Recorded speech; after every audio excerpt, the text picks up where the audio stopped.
Hey everyone, so this video is going to be a really quick Priceline haul video with just a few things that I picked up because I work near a Priceline. I head in there occasionally and end up buying things. So the first thing I picked up was from Sally Hansen, and I do already have this. I actually used it for the first time the other day. This is a backup because I liked it. The base coat is the colour, so the no UV gel colour, and then there's a top coat as well, so it's just the black and a clear, which I already own, and if they didn't come in the pack that'd be great, but they do, so it's fine. It also has the powder, which is holographic, and the water-based top coat for that too. I'm actually quite surprised at how it turned out. I like it. I think it worked well. The next thing I purchased is some nail polish remover. It is an acetone based nail polish remover. Nothing special, nothing fancy. I also got some more nail polish, of course, from Sally Hansen. They were having half off, so 50% off. There are 3 colours from their Colour Therapy, so their Argan Oil Formula nail polish. I do already have 2 from this range. They did stain my nails, so make sure to use the base coat if you're using the darker shades at least.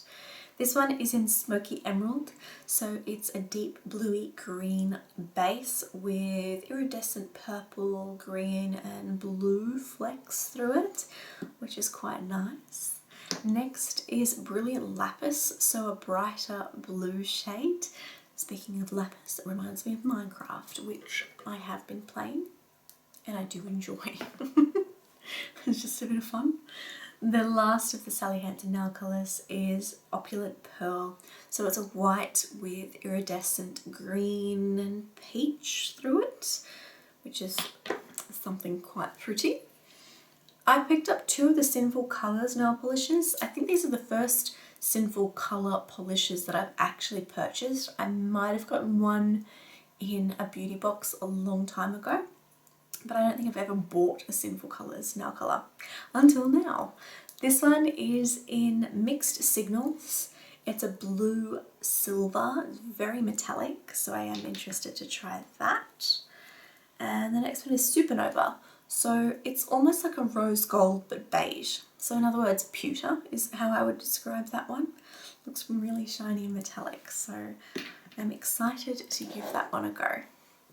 The next thing I bought was from Maybelline, and yes, I know I've seen this everywhere, and it seems to be getting really good reviews. It is the Master Chrome Metallic Highlighter. They only have one colour available, and it's 100 Molten Gold. I know they have a pink one, but it's just not here in Australia yet anyway. Look how sparkly and shiny they are. Well, not sparkly, just shiny. So pretty. Even if I don't end up using it as a highlighter, I'll still use it on my eyes anyway. Because they were having buy 3 for the price of 2 from Maybelline, I also got foundation. So this is the Superstay 24-Hour Full Coverage Foundation. I picked up 2 shades because it's difficult for me to find a good colour match. I'm sort of neutral, a little bit pink, but mainly like a neutral undertone. And it's hard. It's just hard to find pale shades and in my tone, but Maybelline have brought out quite a few nice shades in their foundations. So they have quite a few pale shades, a lot of the mid-tone tan, which is generally what you have here in Australia. It's that mid-olive tan range, but they also have a few deeper shades as well. It's generally pretty hard though to find if you're on either side. So if you have a deeper skin tone or a really pale skin tone, it's very, very hard to find foundation in the drugstore anyway. But I picked up 2 of these colours. The first one is in Light Beige, number 5, and number 3, True Ivory, because mixed together it kind of gives a nice finish. It's not too pink, it's not too yellow, it's just an alright colour. So I'll see how that goes, and at the very least I might be able to use it while filming. If it doesn't look any good in real life, it'll generally still look alright on camera. I also picked up a mineral foundation. So this is a Natural Mineral Cover Powder Foundation in fair skin tones, which was actually quite fair, so thumbs up. It might actually match.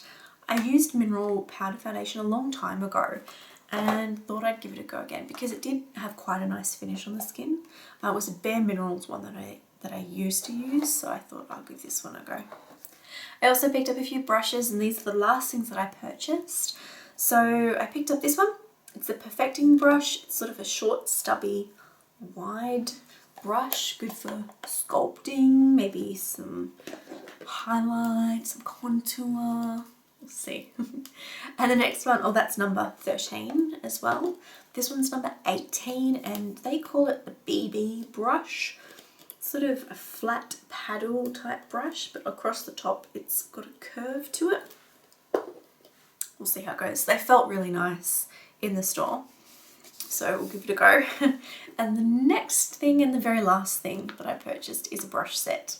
So these are the oval handle brushes, and yes, I know I'm late again with the trend, but it's the first time I've purchased an oval brush, the handheld brush.